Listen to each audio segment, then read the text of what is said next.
Get ready for the dictation. Dictation will start in 5 seconds.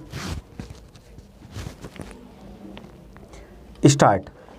When we understand the factual matrix in the backdrop of the objectives of the above two legislations, the controversy in the instant case assumes immense significance.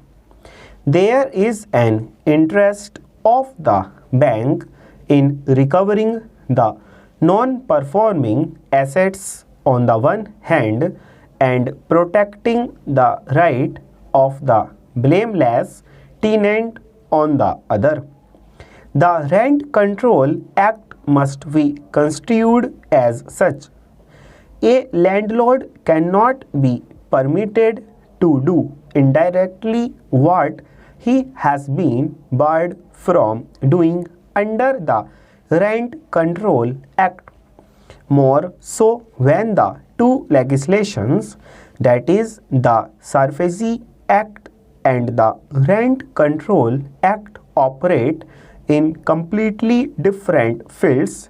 While SSC Act is concerned with non-performing assets of the banks, the Rent Control Act governs the relationship between a tenant and the landlord and specifies the rights and liabilities of each as well as the rules of ejectment with respect to such tenants.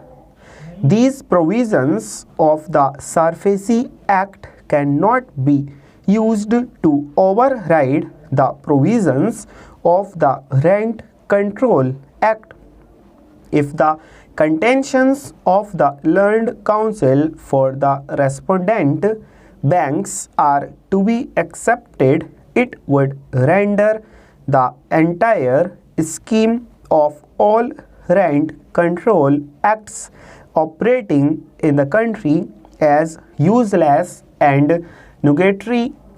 Tenants would be left wholly to the mercy of their landlords and in the fear that the landlord may use the tenant's premises as a security interest while taking a loan from a bank and subsequently default on it, and the landlord would simply have to give up the tenanted premises as a security interest to the creditor banks while he is still getting rent for the same.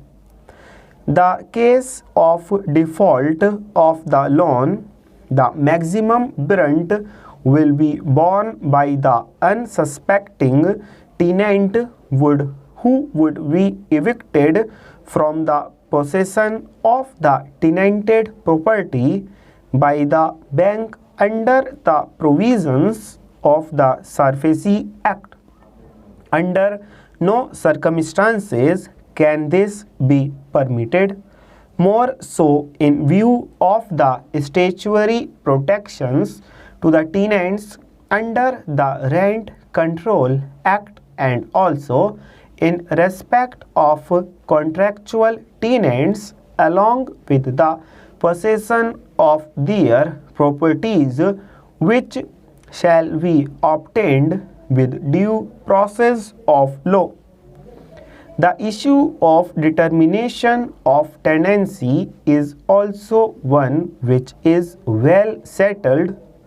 While Section 106 of the Transfer of Property Act does provide for registration of leases which are created on a year-to-year basis, what needs to be remembered is the effect of non-registration or the creation of tenancy by way of an oral agreement. According to Section 106 of the Transfer of Property Act, A monthly tenancy shall be deemed to be a tenancy from month to months and must be registered if it is reduced into writing. The Transfer of Property Act, however, remains silent on the position of law in cases where the agreement is not reduced into writing. If the two parties are executing their rights and liabilities in the nature of a landlord-tenant relationship, and if regular rent is being paid and accepted, then the mere factum of non-registration of needed will not make the lease itself nugatory. Full stop.